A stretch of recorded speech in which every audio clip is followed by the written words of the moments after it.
oftentimes when you're applying to a residency or specialty program, and even in a private practice environment, there's more than one interviewer.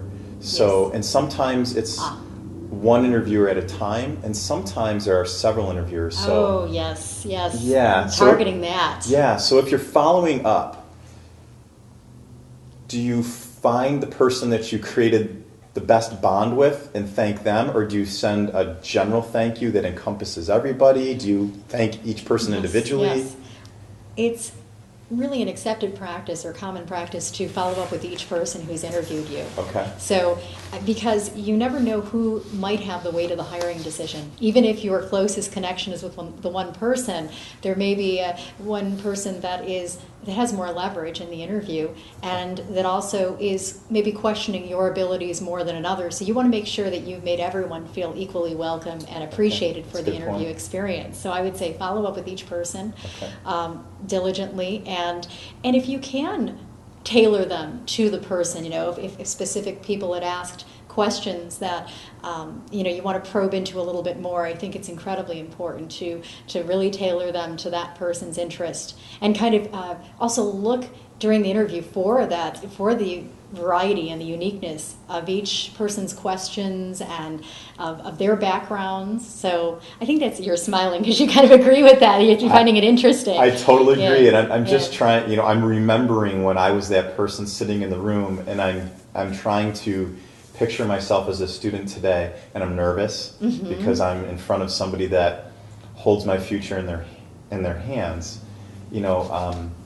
But it sounds really important that I not only have to be prepared so I can answer questions in a nice fashion and be fluid and engaged like we talked about before, but I really need to be paying attention. So if there are multiple people, when I do follow up, I can take the opportunity to follow up based on each specific person as who they are, but also maybe the questions they asked me, and where I may want to strengthen an answer or redefine an answer that I gave. Redefine an answer, yes. Okay. Absolutely.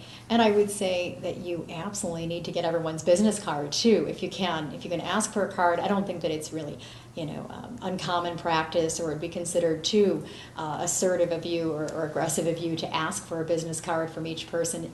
And if they don't have one, that's perfectly fine, or they're not willing to give one. Sure. Then just follow up, of course, with maybe the person who's given you their business card.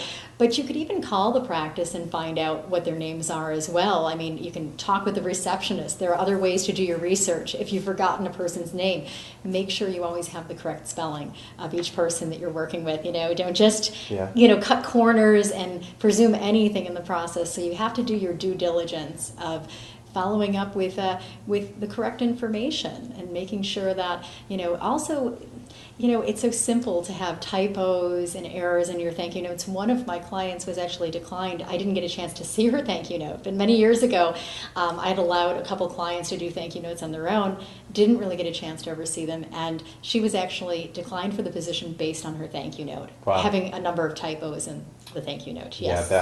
You're better off not thanking someone than doing a bad job thanking somebody. Thank you for your patience was PATIENTS instead of patience. That works in dentistry. But it does work in dentistry, exactly. Exactly. So, definitely look at being as diligent as you possibly can be. It's better to groom one individual connection and to, be really methodical in how you underscore the process with that connection, rather than just doing the scatter plot approach, the shotgun approach, and deciding to go with a number of different practices. You want to go into each one with depth, I believe, and do it right. Yeah, do your homework. Yes, do your homework before and after the process.